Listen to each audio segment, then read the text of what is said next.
Islamic आतंकवाद से लड़ाई में इजराइल ने बहुत बड़ी कामयाबी का ऐलान किया है।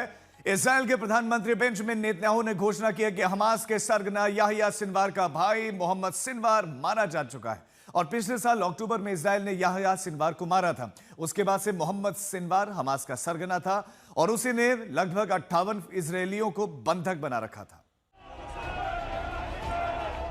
गाजा में बरसते इस बारूद में तबाह हो रही है वो दहशत जिसकी आग में इजराइल धधक रहा है। हमास की दहशतगर्दी से आर पार की जंग में अब इजराइल ने एक और मुकाम हासिल किया है।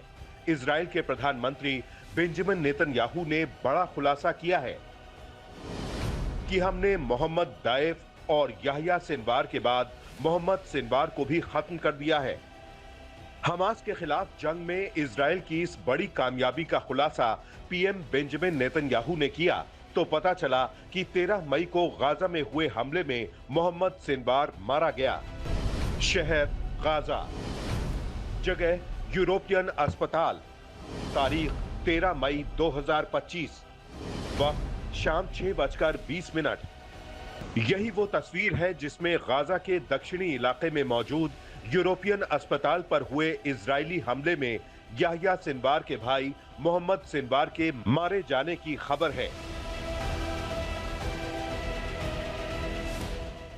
सीसीटीवी में दर्ज इन तस्वीरों में दिखता है कि अस्पताल के बाहर सामान्य आवाजाही है, तभी लोगों को हमले की आवाज सुनाई पड़ती है।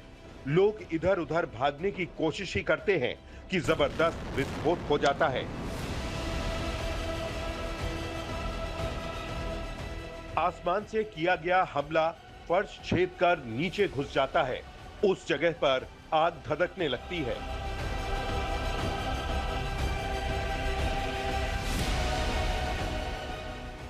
अगले ही पल जमीन और धंस जाती है, आग धधकती रहती है।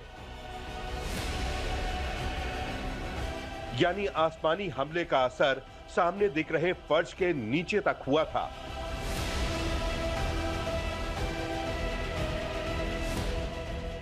अगले ही पल वहां भगदड़ मच जाती है।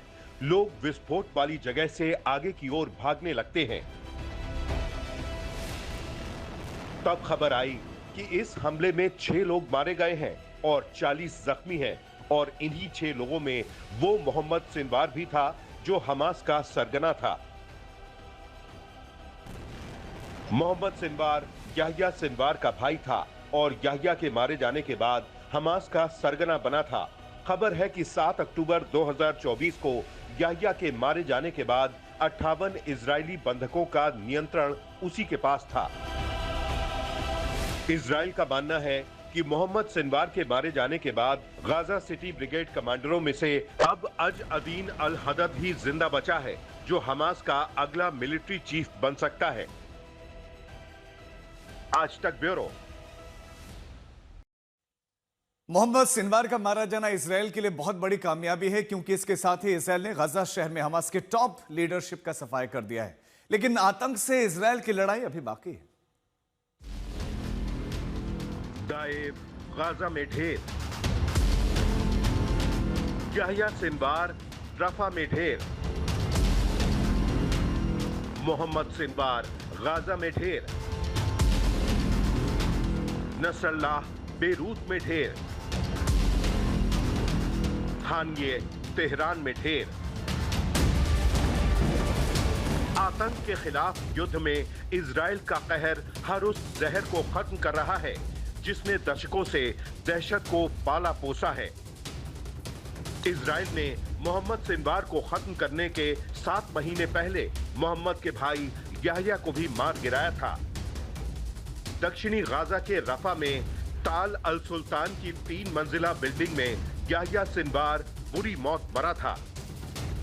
वो तारीख भी 7 अक्टूबर 2024 ही थी जिसके ठीक 1 साल पहले हमास ने इजराइल में भयानक नरसंहार किया था। दहशतगर्दी की इंतहा करने वाले हमास के सरगना याहिया को जब Israeli defence force unit 828 Bislamach brigade ने ढेर किया था। मजहबी आतंकवाद और कट्टरपंथ के रास्ते पर चलते हुए फिलिस्तीन, हमास, हिजबुल्लाह, हुती जैसे संगठनों ने इंसानियत को किस हालत में पहुंचा दिया है, उसकी एक बानी फिलिस्तीनियों की जिंदगी को देखकर मिलती है। अब ये भीड़ जो आप देख रहे हैं, ये भूखे लोगों की भीड़ है और भूख से तड़प रहे फिलिस्तीनियों के लिए इजराइल ने रफा में रिलीफ कैंप खोला तो भूख से तड़प रहे सैकड़ों हजारों फिलिस्तीनी खाने के पैकेट्स लेने के लिए टूट पड़े। गाजा ह्यूमैनिटेरियन फाउंडेशन की ओर से दी जा रही राहत सामग्री को लेने के लिए ये भीड़ इसलिए टूटी थी क्योंकि यहां पर राहत सामग्री लेने के लिए किसी तरह की पहचान की प्रक्रिया से गुजरना नहीं पड़ रहा था और भूख से तड़पते फिलिस्तीनियों के बीच में मंगलवार तक लगभग 8,000 ऐसे बॉक्स बांटे जा चुके थे, जिसमें 4,62,000 लोगों के पेट भरने का सामान था। इजरायली सेना ने कहा कि हाल के हफ्तों में पूरे एनक्लेव में 4 रिलीफ सेंटर खोले गए हैं।